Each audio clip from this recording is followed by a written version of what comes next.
கர்த்தருடைய பரிசுத்த நாமத்திற்கு மகிமுண்டாகட்டும். ஆண்டவராகிய இயேசு கிறிஸ்துவின் நாமத்தினாலே அன்பு கர்த்தருடைய பிள்ளைகளாகிய தங்கள் அனைவருக்கும் சுபீட் ஊழியத்தின் சார்பாக வாழ்த்துக்களையும் ஸ்தோத்திரங்களையும் தெரிவித்துக் கொள்கின்றேன். சங்கீதங்களின் புத்தகம் 127 சங்கீதம் 1 வசனம். சங்கீதம் 127 வசனம் 1. கர்த்தர் வீட்டை கட்டாராகில் அதை கட்டுகிறவர்களின் பிரயாசம் விருதா. கர்த்தர் வீட்டை கட்டாராகில் அதை கட்டுகிறவர்களின் பிரயாசம் விருதா. என் அன்பு கடவுளுடைய பிள்ளைகளே, சமீபத்தில் ஒரு சகோதரனை நான் சந்தித்தேன். அவர் இடத்துல பேசி கொண்டிருக்கும் பொழுது அவர் பல காரியங்கள் அவருடைய குடும்பத்தை குறித்து பேசி கொண்டிருந்தார். குறிப்பாக பொருளாதாரத்தை தான் எப்படி சேர்த்து வைக்கிறேன் என்பதை குறித்து என்னிடத்தில் எடுத்து சொல்லிக்கொண்டே இருந்தார். திடீரென்று அவருடைய செல்ஃபோன் இருந்து அழைப்பு வந்தது. அவருடைய ஒரு நண்பர் என்று நினைக்கின்றேன். அவர் பேசினார். அவரோடு கூட பல காரியங்களை அவர் பேசிக்கொண்டே வந்தார். என் அன்பு கர்த்தருடைய பிள்ளைகளே, அவர் சொன்ன கருத்து என்ன அல்லது மையப்பொருள் என்னவென்றால், என் பிள்ளைகளுக்கு நான் சேகரித்து வைக்க வேண்டும். என்னுடைய டார்கெட் 1 கோடி. அந்த 1 கோடியை இன்னும் கொஞ்ச நாளிலே நான் ரீச் பண்ணிவிடுவேன். அதை செய்துவிட்டால் என்னுடைய பிள்ளைகள் மிக நன்றாக இருப்பார்கள்.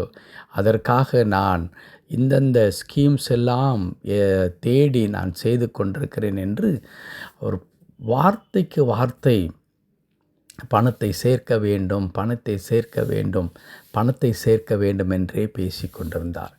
மிக வியப்பாக இருந்தது. ஒரு சாதாரண மனிதன்.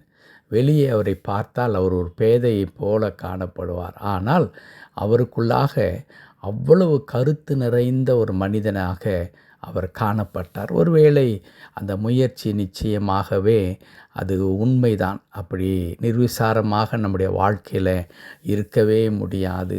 பொருளாதாரம், பணத்தை சேர்த்து வைப்பது நமக்கு மிக மிக அவசியமான ஒரு காரியம் என்பது நன்றாகவே தெரியும்.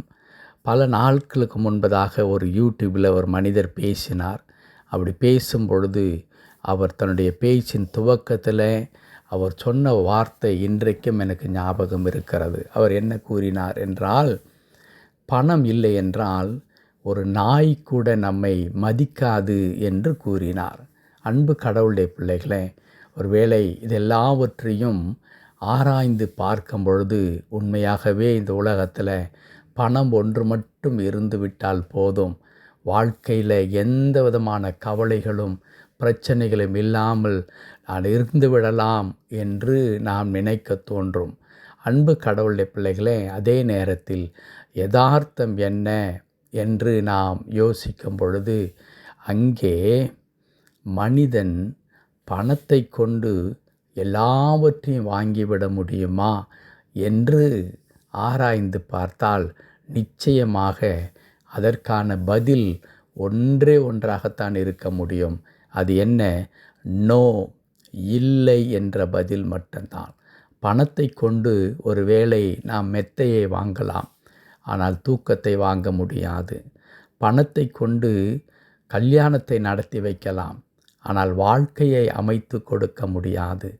பணத்தை கொண்டு விலையேறப்பெற்ற அணிகலன்களையும் வாகனங்களையும் பெரிய பெரிய மாளிகை வீடுகளையும் கட்டி கொள்ளலாம், ஆனால் சமாதானத்தை வாங்கவே முடியாது.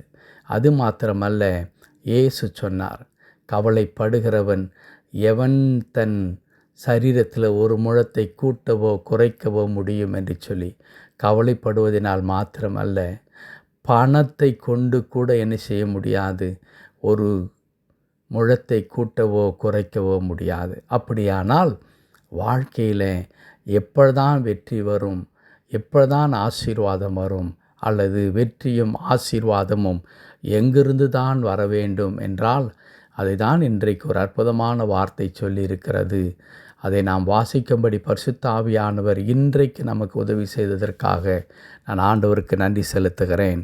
கர்த்தருடைய வார்த்தை இப்படி சொல்லுகிறது, கர்த்தர் வீட்டை கட்டாராகில் என்று எழுதியிருக்கிறது.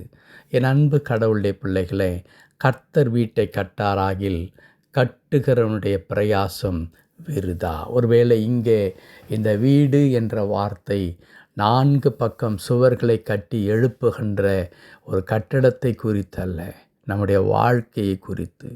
நம்முடைய வாழ்க்கையை பணத்தை கொண்டு கட்டிவிட முடியாது. பொருளை சேர்த்து வைப்பதினாலே குழந்தைக்கு ஞானம் வந்து விடாது. பொருளை சேர்த்து வைத்து விலையேற பெற்ற பெரிய பெரிய பள்ளியில் படிக்க வைப்பதினாலே என் பிள்ளைகள் சகல விதத்திலும் தேறின பிள்ளைகளாக மாறிவிட முடியாது. மனைவிக்கு ஆரோக்கியமான வாழ்க்கையை அமைத்து கொடுத்து விட முடியாது.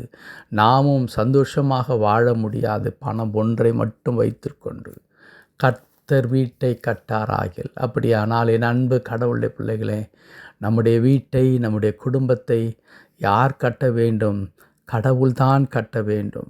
அப்படி கடவுள் கட்டினால்தான் அது பரிபூர்ணமானதாக, நிறைவானதாக, அது ஆசீர்வாதமானதாக இருக்கும். ஒருவேளை கர்த்தர் கட்டாமல் நாம் நம்முடைய சுய பலத்தை கொண்டு சாதிக்க நினைக்கும் பொழுது அது வெற்றியை கொடுக்குமா என்றால் நிச்சயமாக நமக்கு முழுமையான வெற்றியை தரவே தராது. ஆகையால் என் அன்பு கடவுளுடைய பிள்ளைகளை, அதுவும் ஆண்டவருடைய பிள்ளைகளாக இருக்கிறவர்கள் மிக மிக ஜாக்கிரதையாக ஒரு காரியத்தை சொல்லிக்கொள்ள வேண்டும் தனக்குள்ளாக. அது என்ன? என்னுடைய திறமை, என்னுடைய பலம், என்னுடைய ஞானம் ஆகியவற்றை கொண்டு நான் வாழ்க்கையை சீரும் சிறப்புமாய் அமைத்து கொள்ள முடியாது. மாறாக கடவுள் ஒருவர்தான் என் வாழ்க்கையை ஆசீர்வதிக்க முடியும். அவருடைய ஆசீர்வாதம்தான் எனக்கு வேண்டும் என்று சொல்லி தேவனுடைய திருக்கரத்தில் தாழ்த்தி அர்ப்பணித்து, அன்பு கடவுளுடைய பிள்ளைகளை முழுமையாய் கர்த்தருடைய கரத்தில் உங்களையும் உங்களுடைய குடும்பத்தையும் ஒப்பு கொடுத்து விடுங்கள். அவர் கட்டினால்தான் அது மெய்யானதாக இருக்கும். கர்த்தர் வீட்டை கட்டாராகில் கட்டுகிறவனுடைய பிரயாசம் விருதா. நீங்கள் சொல்லுங்கள், ஆண்டவரே என் வீட்டை நீர் கட்டும் ஆண்டவரே, என் வாழ்க்கையை நீர் கட்டும் ஆண்டவரே, நீர் எங்களை கர்த்தாவை உருவாக்கும் ஆண்டவர் என்று சொல்லி கேளுங்கள். நிச்சயமாக அந்த ஒரு வாழ்க்கை தான் ஆசீர்வாதமாக இருக்கும். கடவுள் தாமே அப்படிப்பட்ட மாபெரும் கிருபைகளை கொடுத்து அர்த்தமுள்ள வாழ்க்கையை இந்த உலகத்தில் நாம் வாழ்வதற்கு பலனையும் கிருபையும் தந்தருளுவாராக. ஆமேன், ஆமேன்.